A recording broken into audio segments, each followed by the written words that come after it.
Good morning students, welcome back to Hindi class. Take order Hindi book, page number 16। कल हमने पढ़ी थी घमंडी शेर की कहानी। शेर क्या था? एक शेर बहुत घमंडी था। वो चींटी को बहुत अपने से बहुत छोटा समझता था। एक बार शेर ने घोषणा करवाई थी कि सभी जानवर आकर उसे प्रणाम करें। तो एक एक करके सभी जानवर आकर उसको प्रणाम कर रहे थे, लेकिन उसने इधर उधर देखा, लेकिन चींटियाँ नहीं आई थी। तो खरगोश ने अपने आदेश के अनुसार, महाराज वे तो हमेशा देर से आती हैं। और लोमड़ी बोलने लगी कि वो जल्दी आना उनके बस की बात नहीं है। ये सुनकर सभी जानवर हंस पड़े थे और शेर बहुत ज़्यादा गुस्से में लाल पीला होने लगा, मतलब बहुत गुस्सा कर रहा था। तब तक रानी चींटी से अपनी सभी साथी चींटियों के साथ वापस आ गए। तो शेर बोला, कभी तो समय पर आया करो, हमेशा देर से आती है। तो रानी चींटी बोली थी, महाराज रास्ते में बारिश का पानी भरा था, इसलिए हमको आने में देर हो गई। तो अब शेर का गुस्सा और बढ़ गया। अब शेर को उसने इधर उधर ना देखा और चुपचाप उनको चिल्लाने लगा चींटियों को। तो रानी चींटी ये सब देखकर बहुत परेशान हो गई। वो सोचने लगी कि क्या किया जाए। तो उसे एक उपाय सूझा। तुरंत उसने एक कन खजूरे के पास गई और उससे कहा कि उससे कुछ कहकर दोनों ने एक योजना बनाई और मंद मंद हंसने लगी। और उधर शेर भोजन करके जैसे सोने के लिए गया, उसने कुछ समय पश्चात उसको नींद और कन खजूरा चुपचाप उसके कान में घुस गया। जब से कान खजूरा शेर के कान में घुस गया तो शेर के कान में दर्द होने लगा और वो दर्द से तड़पने लगा। वही दर्द उछलने लगा, पर दर्द उसका कम नहीं हो रहा। इतने में जंगल के सभी जानवर वहाँ आए और शेर के कान का दर्द बढ़ता ही जा रहा था। सभी जानवर चुपचाप खड़े थे, पर शेर को कोई मदद नहीं कर पा रहा था। फिर हाथी बोला, मुझे लगता है आपके कान में कोई कीड़ा घुस गया है, इससे आपको कष्ट हो रहा। आप रानी चींटी को बुलाइए, फिर वही आपकी मदद करेगी। तो शेर ने रानी चींटी को संदेश भेजा। तो रानी चींटी आई और उसने फिर रानी चींटी से शेर ने कहा, मेरे कान में बहुत दर्द है, मेरी मदद कर। तो रानी चींटी धीरे से मुस्कुराई और शेर के कान पर चढ़ गई और कन खजूरे का आवाज़ लगाई, धन्यवाद मित्र, अब बाहर निकल आ। जैसे कन खजूरा बाहर निकला तो शेर के कान का दर्द समाप्त हो गया। तो शेर ने रानी चींटी से माफ़ी मांगी। उसने कहा कि मुझे कभी किसी को छोटा नहीं समझना चाहिए। यह सुनकर रानी चींटी हंसते हुए वहाँ से चली गई। इस प्रकार एक नन्ही चींटी ने शेर का घमंड चूर कर दिया।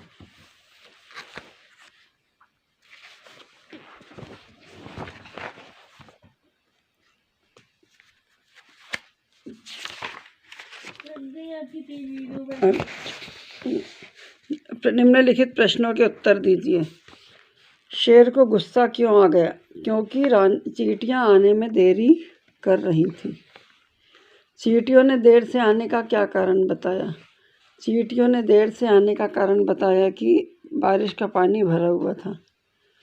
रानी चींटी ने शेर को क्या सबक सिखाया?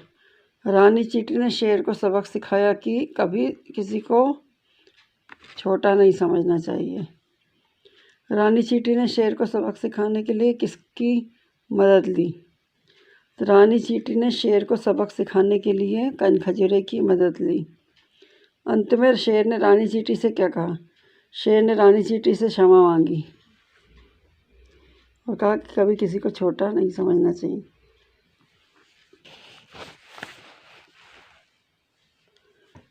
अब भाषा कौशल। हम अपने आसपास जो भी कुछ देखते हैं उन सबका कोई ना कोई नाम होता है। नाम बताने वाले शब्दों को क्या बोलते हैं? संज्ञा। दिए गए वाक्यों में संज्ञा शब्द पर गोला लगाइए। उसमें एक घमंडी शेर रहता था। तो शेर क्या है? किसी जानवर का नाम। तो ये क्या हो जाएगा? संज्ञा। सभी जानवर शेर को प्रणाम करने आए। तो शेर इसमें वही संज्ञा है, तो शेर पर गोला लगाएंगे। रानी चींटी अपनी सेना के साथ वहाँ आ पहुँचे।